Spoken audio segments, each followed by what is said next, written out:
Hi, hey, how's it going? Welcome back to my channel. If you are new here, I suggest you like, comment, subscribe. Yeah, I'm hitting that with you right off the bat today. I apologize for lighting today. I'm gonna look very red and orange. I just can't get lighting to cooperate today, so we're gonna roll with it. Sorry, but well, so the sorry is mainly for me. But again, couldn't get things working. Oh well, happens sometimes. Um, Lighting is the biggest issue I've run.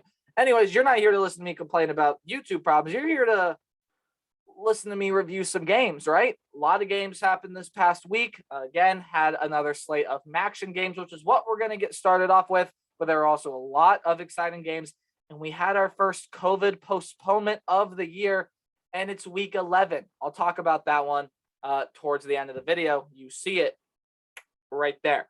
But yeah, let's go ahead and dive right on in, to Maction happening up over here. So Tuesday, it was also the opening day for college basketball. So I was watching some of that. I'm a college basketball guy. If you don't know that as well, I love watching college basketball. It's great. I even got some old buddies in high school that are playing for teams like Gonzaga and Loyola Chicago and Old Dominion. So got some players playing over there. I watched them this week too. Faring pretty well. So yay. But we're here to talk about college football, right? And for college football, these games were interesting. Well, at least the bottom one and the top one were. Middle one, kind of a blowout. We're going to talk about that one first. Miami of Ohio just handled Buffalo really, pretty easily. Might add, Gabbert had another pretty good day. But yeah, all in all, not much to say about that one. It was Miami, Ohio from the beginning to the end. Buffalo now has to win their last two games to make a bowl game, while Miami just has to win one more. Akron was not going to make a bowl game this year, but they did come back from quite the deficit to make this game interesting. But Western Michigan with a late touchdown to beat the Zips 45-40, as now Western Michigan. Congratulations, Broncos fans. You're going bowling. And for Ohio and Eastern Michigan, well, Eastern Michigan, hey, you were already in a bowl game, 6-3. You were looking pretty good. Here comes this Ohio team that has been really interesting this year. Ohio, to me, has been a team that, well, I thought they were going to be pretty solid at the beginning of the year, right? Obviously, I picked them to make the Mid-American Championship game, and it just hasn't worked out. But they've won their past two games. So Ohio is starting to turn things around. Granted, it's probably too late to try to make a Mid-American Championship game, unless, of course, chaos reigns. But I don't even think there's a path for them to make it. And there's a very rare chance they make a bowl game. Again, we've seen it before if you don't have enough 6-6 teams, but I don't think that's going to happen.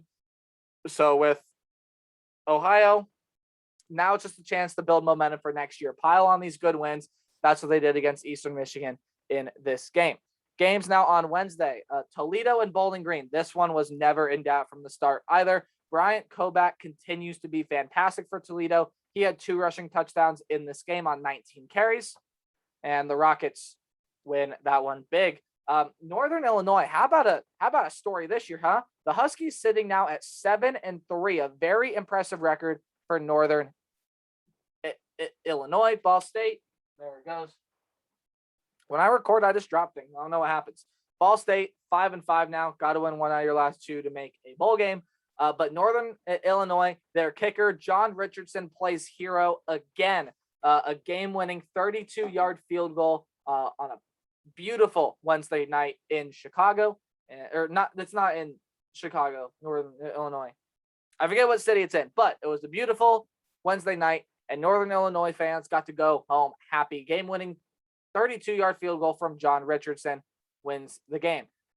And then Central Michigan, Kent State. This was just more than the battle for who makes a bowl game. It was a battle for a trophy. And wouldn't you know it, Central Michigan going on a pretty nice run here. And how about the year that Lou Nichols is having? This is a freshman running back, and he doesn't get as much attention as Travion, and I'm a little biased, as you can see. But as a college football fan, I would argue that Lou Nichols is the best freshman running back in the entire nation this year. Yes, even better than Travion Henderson. Expectation-wise, Travion Henderson obviously has a higher ceiling, But if you look at what Lou Nichols has done this year, he's listed as a freshman on depth charts and the NCAA official website. So is Travion Henderson. Lou Nichols is having a fantastic year. In this game against Kent State, he had 43 carries for 215 yards and 4 touchdowns. As the Chippewas win by 24. Congratulations, Chippewa fans. You are going bowling. There's only one game played on Thursday this week, much like last week. It was North Carolina and Pitt. This was the game at the beginning of the year that I thought North Carolina had to watch out for. But now, seeing how the teams have played out this year, it was a game that Pitt had to watch out for. Well, no matter here, Pitt was able to win the game. I'll go through some stats here on this one. Pitt did not win this one easily, but they could have. I'll explain why. Well, let's look at a quarterback comparison here really quick. Sam Howell had 296 yards for 2 touchdowns and 1 interception. Kenny Pickett, who's played tremendous football this year for the Pitt Panthers, 346 yards, 3 touchdowns, and 1 interception for him. Pretty good stat line there. When you look at the North Carolina side, a pretty good stat line for Antoine Greene, who with a team that has relied on Josh Downs pretty much the entire year, to see Antoine Greene's name up on the list for North Carolina, pretty impressive stuff. He only had 3 catches. 2 of them were touchdowns, but also went for 108 yards. So now you might be saying, well, Nate, get back to your point. How could have Pitt won this game a lot easier?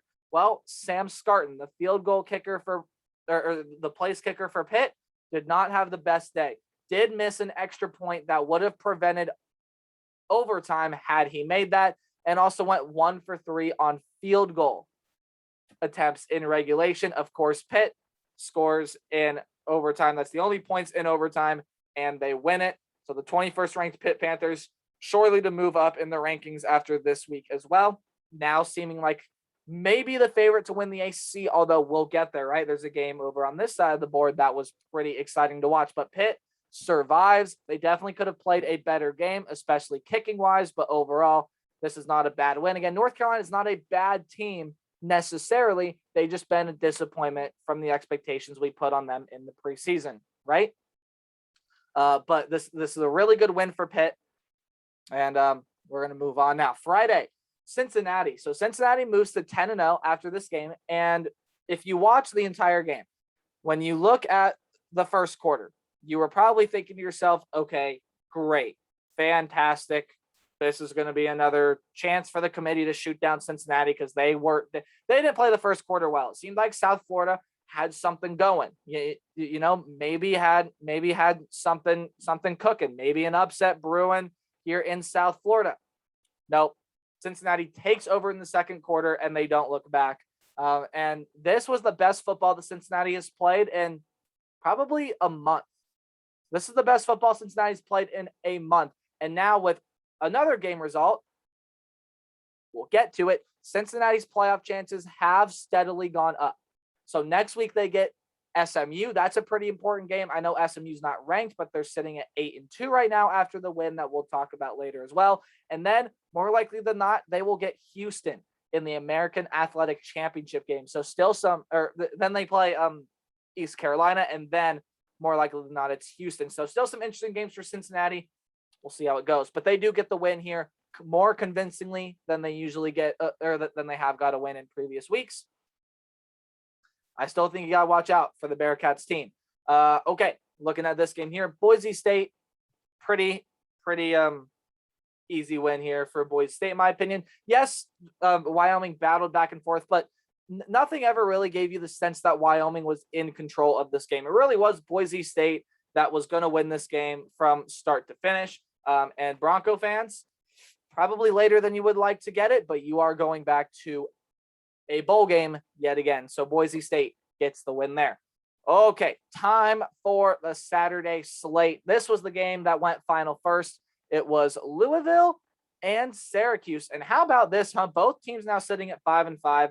Both teams have to win one final game to make a bowl game more interesting than not. Syracuse was 1 win away from making a bowl game in this one. And Louisville was not going to let that happen. An overall good performance by Louisville. Don't have much to say about this game. Louisville gets the win, one step closer to going bowling. Again, you're going to hear me talk about the lots. Towards the end of the season, what do you expect? Teams are trying to clinch bowl games here. This team, though, not going to clinch a bowl game. No, not by a long shot. And ouch, right? Ouch. UMass gets beat by Maine. What else do you want me to say? UMass, not a very good team. Merriweather, the running back, did have a pretty solid day, but he's also had over 100 yards, and I'm pretty sure almost every game this year. Well, that might be an exaggeration, but again, he's been pretty solid for UMass this year. It's been really the only upside to this team. And Maine beats him by 25 at home. So good win for Maine, I guess. Sure, why not? Wisconsin, I always thought people over-exaggerated about Wisconsin when Wisconsin wasn't playing well, and people were like, why are they in the top 25? They shouldn't be that great. And then when they finally dropped out, people were like, good, thank God they're not going to get back into the top 25 this year. This Wisconsin offense is starting to find their groove. Graham Mertz is starting to get there. 216 yards, 2 touchdowns, and 1 interception.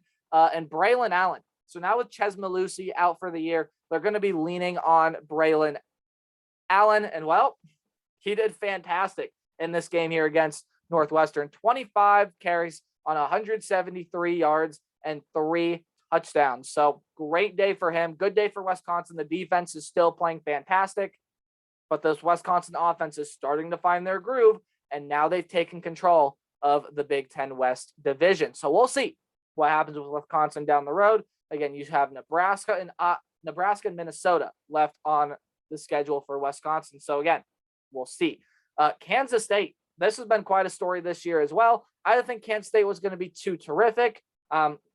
We knew that Deuce Vaughn was going to be great. We knew Skylar Thompson was a pretty good quarterback, but sitting at 7-3, did not expect it. Although this has been a very disappointing season for West Virginia, I must say. But Kansas State comes in at home, doubles the Mountaineers' point total, and they win the game 34-17. What else do you want me to say about the number 2 team in the nation, according to the playoff committee right now? They looked fine. Again, they played New Mexico State. That would have been upset of the decade, upset of ever, if New Mexico State would have won that. And really, there was no shot. They went up 3-0 pretty early. And I think it got some people's eyes raised. And I looked at that score and I said, so what? What does it matter?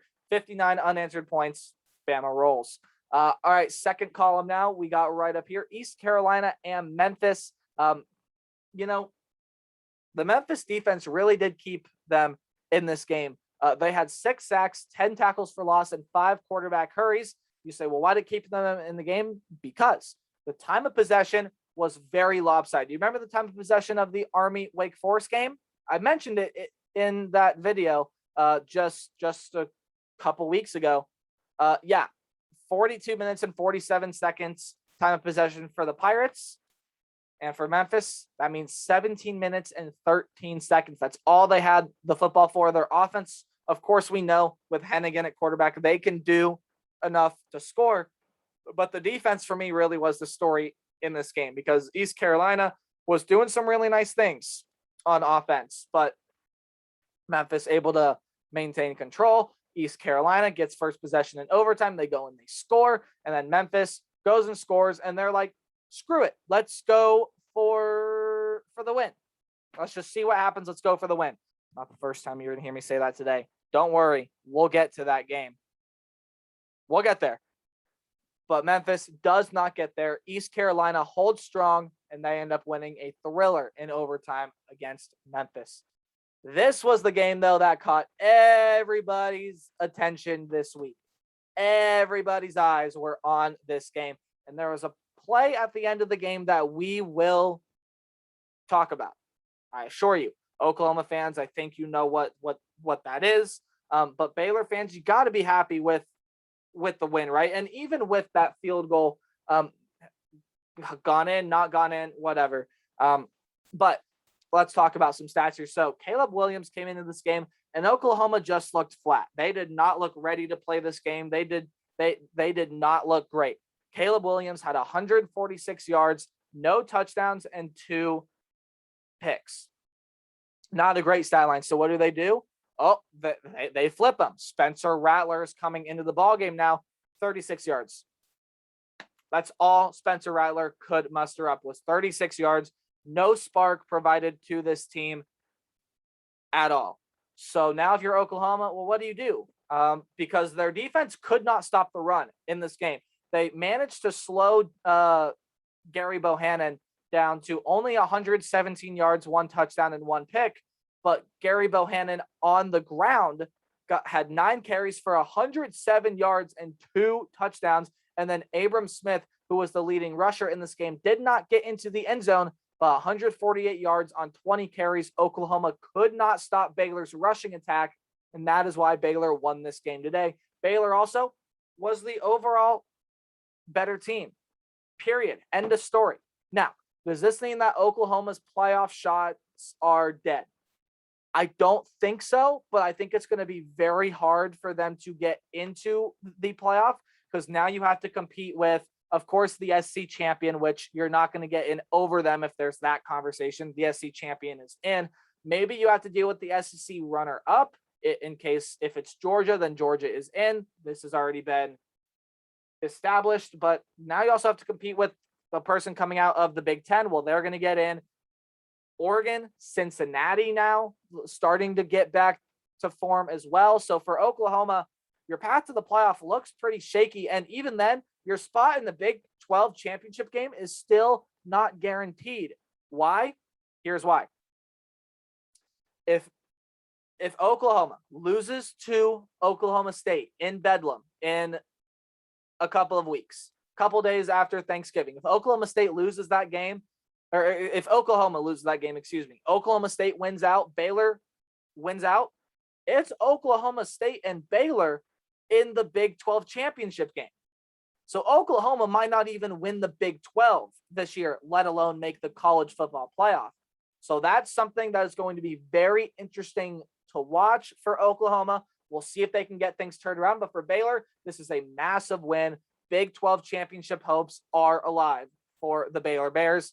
Again, they're going to need some help from Oklahoma State, a team that beat them. But if Oklahoma beats Oklahoma State, then it's going to be a rematch in the Oklahoma Bowl, right? Bedlam will happen 2 weeks in a row if Oklahoma wins that game. But it's in Stillwater, so we will see when we get there. But this game right here, yeah. Also, the officials in this game were, I thought, pretty decent throughout the game. But then at the end of the game, there was 1 second left on the clock, and fans stormed the field thinking, oh, no, the game was over. In my mind, just blow the whistle and say, yep, game's over. Let them have their fun. Like, what's the point of playing out that 1 second? There's no way Oklahoma is going to score 10 points in that 1 second. And then they add time back onto the clock. The Oklahoma had already gone into the locker room. So at that point, I just say, call it. Like, call the game. That rule to me is so dumb. It's so stupid. I don't know why you just say, yep, go. Get off the field. Go talk to your team. Lincoln Riley, go let these kids have their fun. Because then the 11 guys that were on the field for Oklahoma are going to get trampled and stampeded by all these Baylor fans that are waiting to jump onto the field and celebrate with their team that just pulled one of the biggest wins of the college football season.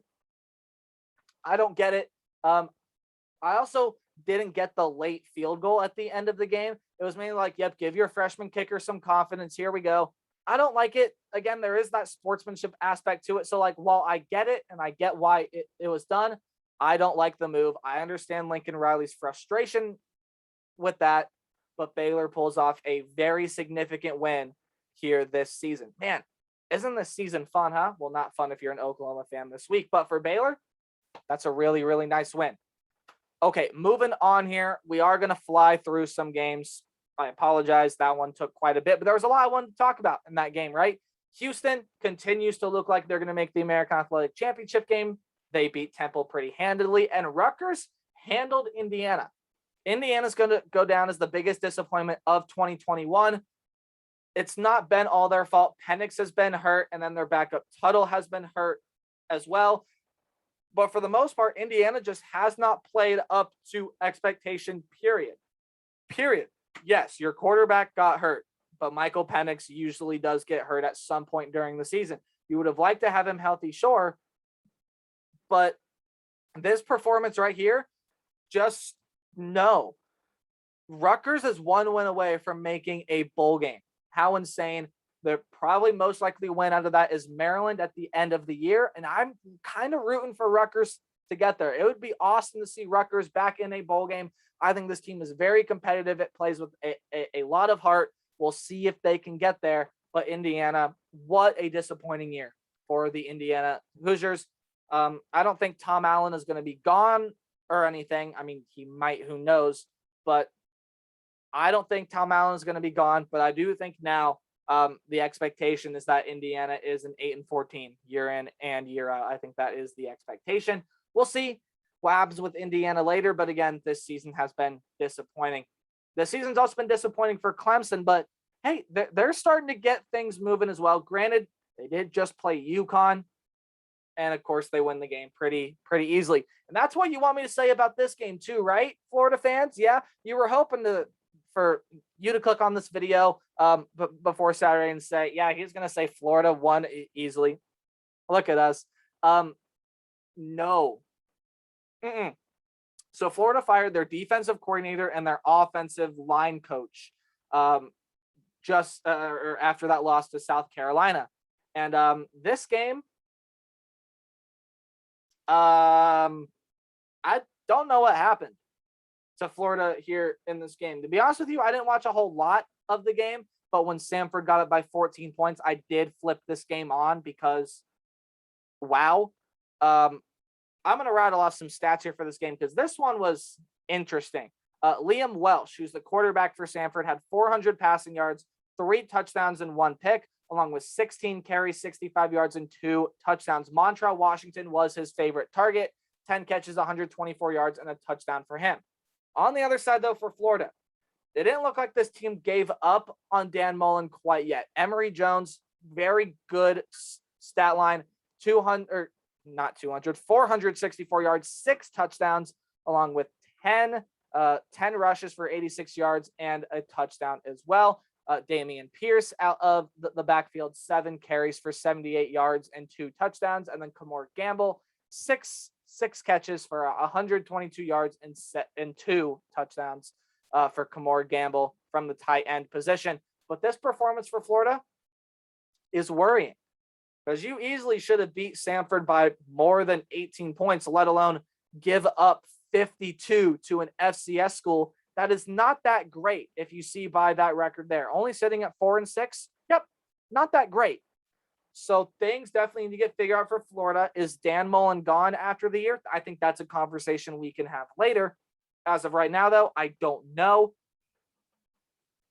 I would think probably not, because they just fired the defensive coordinator, the offensive line coach, and I think that was your big offseason moves for Florida. But we'll see. This game is worrying, though, if you are a Gator fan, on what is to come. Still got Florida State on the schedule, and we're going to be talking about them later too, because they played a pretty exciting game in and of themselves. So we'll get there when we get there, though, right? But for now, let's talk about Michigan and Penn State. Penn State was pulling out all the stops to try to pull this one out, and Michigan was just having none of it. Hassan Haskins was able to run all over Penn State's defense, so here we go. Difficulty Penn State for defending the run. We saw it against Ohio State, against Auburn, against all these teams, right? We've seen Penn State's ability to struggle with stopping the run. Hassan Haskins carried the ball 31 times for 156 yards. And how about Michigan's defense in this game, though? 7 sacks, 12 tackles for loss, 4 quarterback hurries. Michigan gets the win in Happy Valley. Penn State, now for me, you can probably expect them to drop out of the rankings. Again, I reveal my rankings with the college football playoff rankings. Those videos come out on Tuesdays, which as of recording this would be tomorrow. Actually, as of uploading this would be tomorrow as well. So you can look forward to that. Shouldn't be too many huge movements in the playoff rankings. But again, what happens with Oklahoma, what happens with Baylor, that'll be something interesting to watch as well. Maybe even what happens with Wake Forest, but we'll get there. But Michigan takes it into Happy Valley, who is now Unhappy Valley. Penn State falls to 6-4, while Michigan improves to 9-1. So See what happens with Michigan down the road. Again, you still got that huge matchup with the team that sports this logo right here. We'll see what happens. SMU gets a really convincing win over UCF, and SMU gets that momentum win before they play Cincinnati in Nippert Stadium next week. That's going to be a really, really interesting game to watch, even though SMU is no longer an undefeated team. All right, moving on here. Mississippi State and Auburn. What happened to Auburn in this game? They were up 28-3 with 6 minutes and 10 seconds left, and then I went and I started watching other games. Like, I kept it on because I thought, okay, maybe Mississippi State can make this at least somewhat interesting, right? They did more than that. They came back and won. I was watching other games. I had like 6 games on at once. Yes, I'm a nerd. And I was looking away, came back. I went and got some food, came back when all the games were done with halftime. And I saw well into third quarters in most of the games that Mississippi State somehow was up 36-28. And I went, so when did who was going to tell me that this happened? Who was going to tell me that this happened?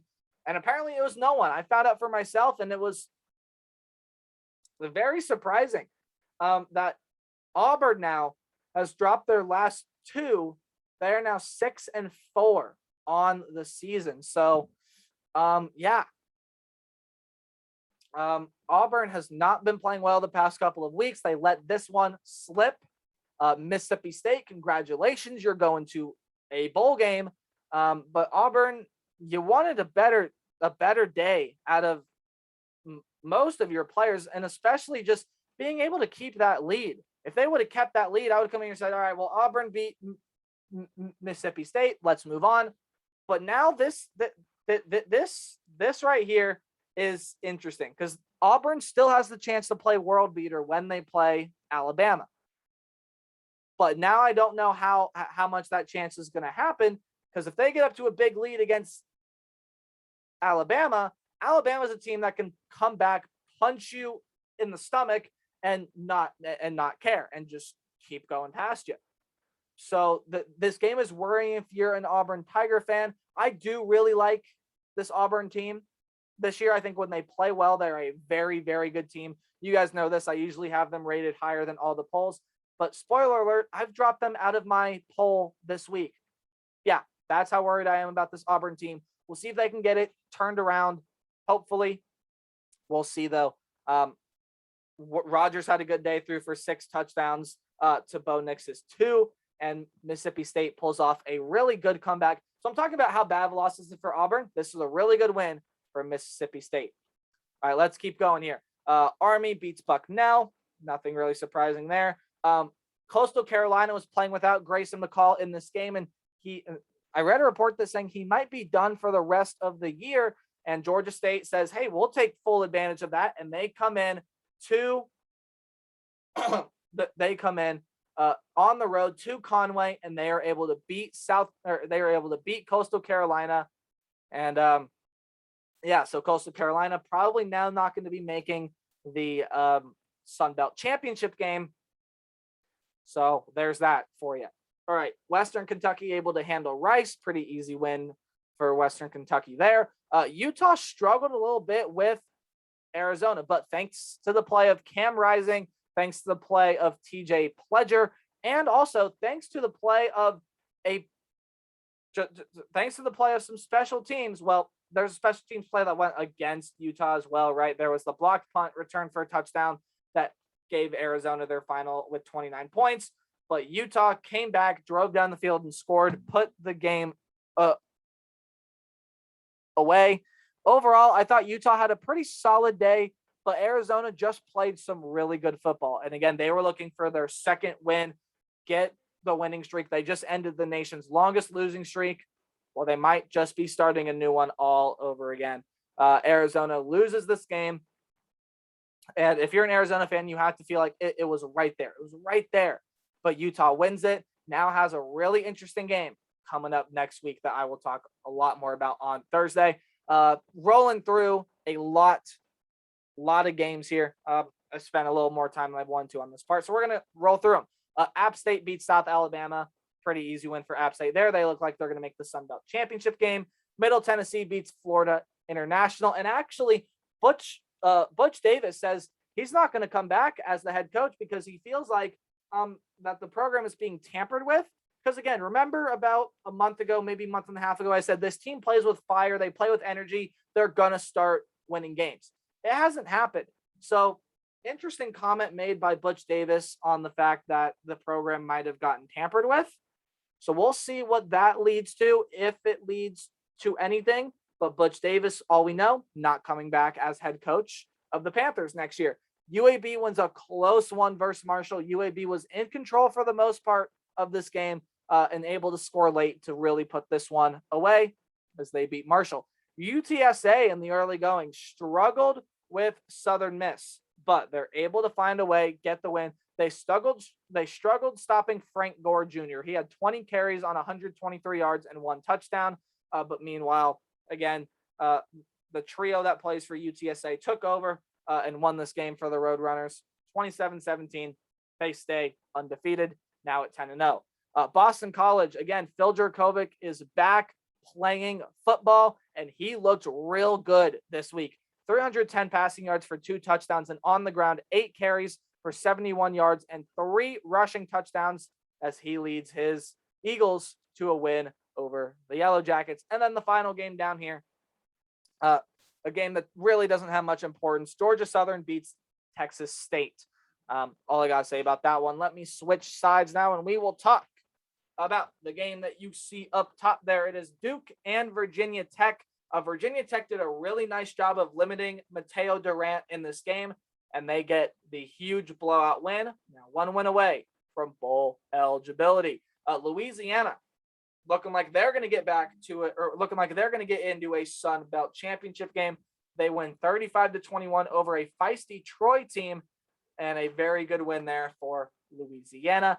They have started now to look like the team that people thought they were going to be, including myself, in the preseason. After losing to Texas in week 1, after having some pretty shaky wins here and there as well, they've won their last 9, and they're starting to get back to form. Old Dominion has gone on quite a winning streak as well. They beat Florida Atlantic 30-16, so a good win there for Old Dominion. And then Louisiana Tech beating Charlotte. I thought Charlotte has been a pretty interesting story this year. They've been a really fun team to watch. Reynolds had a good day, the quarterback for Charlotte, 448 yards, 2 touchdowns, and only 1 interception. But they just could not stop the running back, Marcus Williams. He had 29 carries, 131 yards, and got in the end zone 4 times. And Louisiana Tech rides those 28 points. The quarterback in the passing game tack on 2 more, and they get the 10-point win. All right, couple battles here in the Big Ten. We're going to start with the one that went final first. Of course, that's how I do this board. As soon as I see a game go final, I throw it up on the board. But Purdue and Ohio State. So the Boilermakers have been playing spoiler. They've been the spoiler makers for a lot of this year. They beat a top 2 team in Iowa when they were ranked number 2, and a top 3 team in Michigan State when they were ranked number 3. And coming into this game, after the performances that Ohio State has had in the past couple of weeks against Penn State and then Nebraska, people were kind of worried about this game. And I didn't want to play for Purdue. I didn't want to play Purdue. You've seen the logo I'm wearing, right? I didn't want to play Purdue. Buckeye fans remember what happened the last time we played Purdue. Well, now we can remember the last time we played Purdue with a lot of joy and glee, because Ohio State just didn't look back. Just complete domination offensively in this game. The defense is still a work in progress for Ohio State, yes, but I thought they played an okay day. They limited David Bell pretty well. Again, David Bell, when he plays top 5 teams, explodes. Only 11 catches for 103 yards. I say only, it's still a 100-yard game, but compared to what David Bell usually does, that's a pretty solid defensive output for the Ohio State Buckeyes. Aiden O'Connell threw for 4 touchdowns, but none of which were to David Bell. There were some wide open coverages in this game as well, but all in all, Ohio State, very good day. Offensively, Stroud had a good day, threw for 5 touchdown passes. Henderson barely missed the 100-yard mark in this game, but got in the end zone twice. And Garrett Wilson, welcome back. He did not play in the Nebraska game, had 10 catches for 126 yards and 3 touchdowns. And then on an end-around play, was his only rush, went for 51 yards and 1 touchdown as well. So he's the first Ohio State wide receiver with 3 receiving touchdowns and a rushing touchdown in the same game. So a great day for the Buckeyes, as now they have to deal with the teams in the mitten coming up next. That's Michigan State and then Michigan. I would imagine game day would probably be at both of those locations, first in Columbus, which they're already going to, and then in Ann Arbor for the game. And both those games are going to be fantastic. Ohio State is nowhere out of the woods yet, but this is a good momentum building win. We'll see how well that defense plays in the coming weeks. And speaking of defense, I thought this game was going to have a little bit more defense, but regardless, the better defense does prevail. That is Iowa. They win 27-22. Alex Padilla got the start here in this game, threw for 206 yards and 2 touchdowns. Kind of gave a little bit of a different look to this offense. It wasn't anything huge. It wasn't anything completely different from what Spencer Petras brings to the offense, but Padilla had a really solid showing and able to stop Minnesota late, where the Hawkeye defense is they get the 5-point win. UNLV is just going to keep rolling and winning games. How about Charles Williams in this one, huh? 38 carries, 266 yards, 3 touchdowns. Hawaii could not keep up as UNLV beats the Rainbow Warriors. I hinted at Florida State earlier in this game and earlier in this video, and here they are. Florida State is rolling. And again, they have 2 very winnable games left on their schedule. I believe it's Boston College and then Florida. You can win both of those games. Will it be hard? Yeah, but there's a shot for you to win both those games. And this is a fantastic win, especially with how good Miami has been playing as of late. Trevor Van Dyke threw too many interceptions in this game. On the count, he threw 2 of them. And Jordan Travis had a really good day. 274 yards passing. That was his extent of the day through the air, but on the ground, 22 carries for 62 yards and 2 touchdowns on the ground. Florida State took advantage of 3 Miami turnovers, and they win the game by 3. So a good win for Florida State, building towards bowl game eligibility. Miami will probably get there, but Florida State, that's an interesting program to watch right there.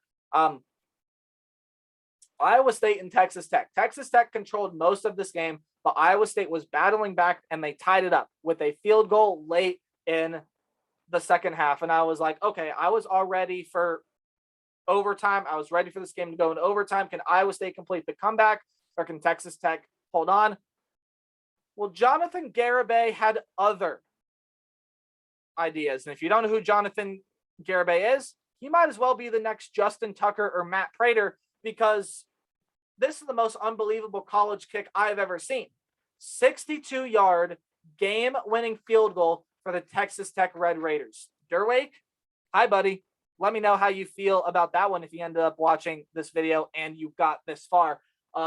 Man, what a kick. NFL scouts take notice. And to be perfectly honest with you, that kick probably would have been good from 70. He drilled it.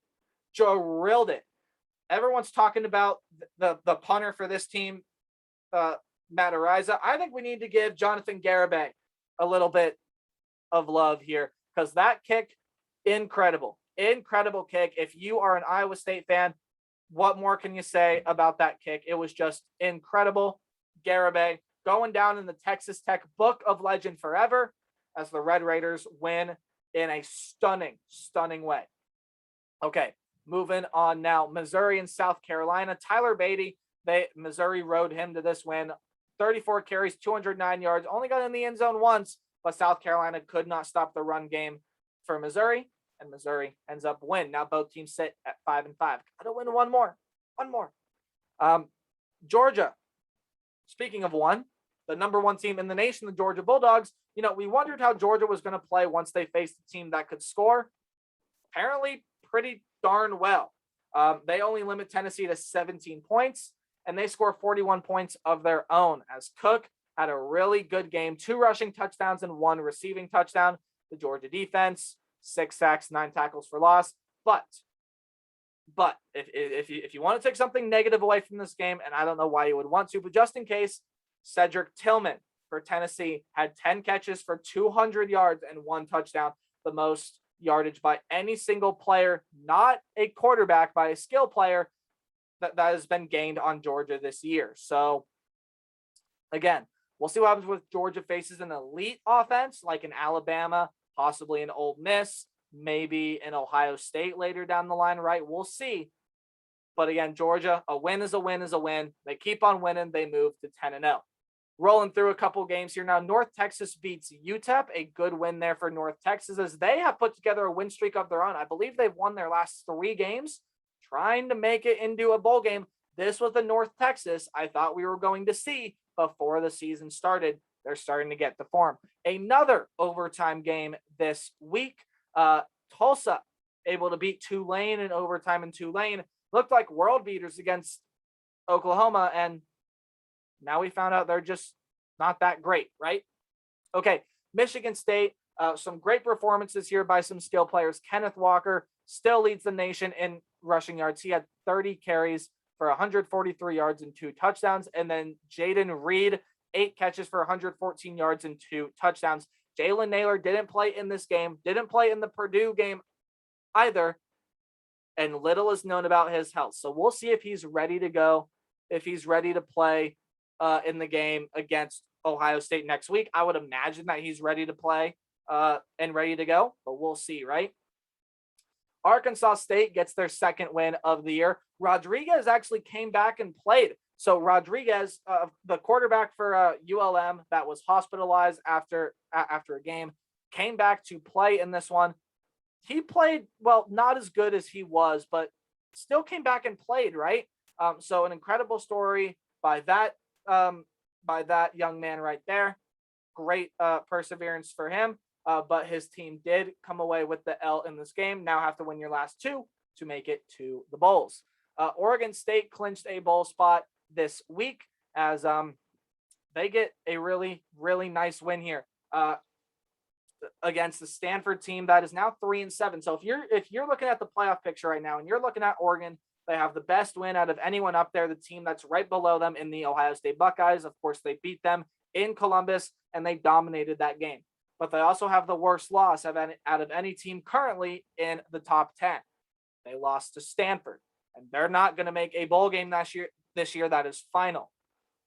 So we'll see what the committee does here with that game, with that team. But Stanford probably not going to go to a bowl game. Oregon State, you are going to a bowl game. And if you're Oregon, I would still watch out for Oregon State. We'll get to Oregon in a little bit and talk about the rest of their schedule. So I want to keep moving along here. Fresno State improves to 8-3. Definitely a team that's going to a bowl game. They beat New Mexico relatively easily. Kentucky had a little bit of trouble with Vanderbilt here. After starting 6-0, they had dropped their last 3. They were not going to drop their last 4. They win this game 34-17. Win pretty comfortably, although it has their struggles against a very subpar Vanderbilt team. And then Air Force beating a Colorado State team that has looked pretty solid in Mountain West play, but so has Air Force, and Brad Roberts continues to be fantastic for this team. They win 35-21. Moving in now to the final column of games. Where am I? Right here. Arizona State and Washington. Washington was up for a lot of this game. They were up 14-0 with 2 minutes and 38 seconds left to go in the second quarter, and they were up 24-14 after the third quarter. They lose this game. Arizona State makes the comeback, scores 21 points, scores 21 unanswered points, and a late touchdown by Washington just makes this game look more respectable. And fallout from this game, Arizona State still in contention for the Pac-12 South, although not likely they're going to get to the championship game. But again, there's still a very, very long outside shot they can make it. But even bigger fallout, Washington has fired Jimmy Lake. So Jimmy Lake is now gone. And that is huge. That is absolutely huge. It was never a good fit in Washington for Jimmy Lake, but just wow. You saw him having altercations on the sideline with his players. He was pushing them. He was shoving them. I think that's a great decision to get Jimmy Lake out of there, get him gone. So now the head coaching spot for Washington is available yet again.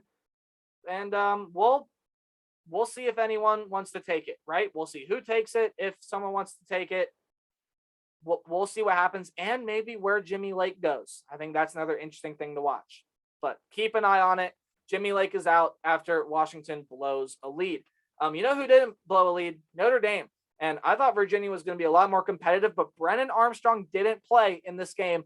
But the Notre Dame defense was fantastic. 7 sacks, 8 tackles for loss as they win that game handedly. This was a really interesting matchup right here. Ole Miss and A&M. A lot of people were picking A&M, and I just kind of never understood why.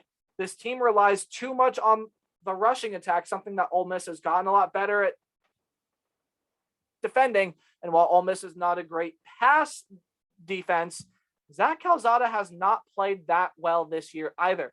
237 yards, no touchdowns, 2 picks in this game. While Matt Corral on the other side, again, my pick personally that should win Heisman this year, 247 yards and 1 touchdown. Jerrion Ealy, well, it was back in form in this game, 24 carries for 152 yards. And AJ Finley, a cornerback for the Ole Miss Rebels, had 1 interception, and it was a 52-yard pick 6. And that is the difference here, the big difference in the scoreboard in this game.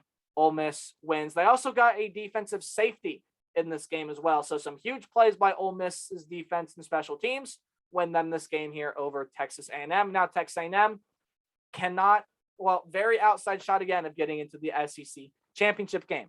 How about another game in overtime? Arkansas and LSU went into overtime, and Nussmeier played most of the game for LSU. They, in fact, controlled the game for, I thought, most of regulation, maybe towards the end, the more momentum swing in favor of Arkansas.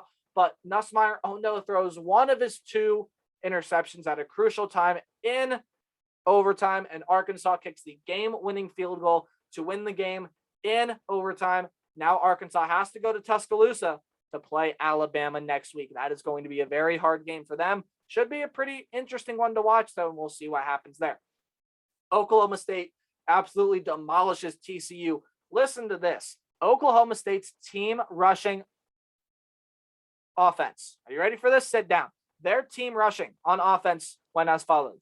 62 carries, 447 yards, 8, count them, 1, 2, 3, 4, 5, 6, 7, 8 rushing touchdowns for the Cowboys in this game. All they want to do is build momentum. They got Bedlam coming up fast. I believe they play Texas Tech next week, and then you get Bedlam in Stillwater, which is good news for them.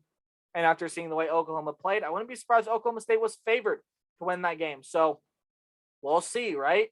We'll see what happens, but they absolutely demolished TCU in this game. Texas.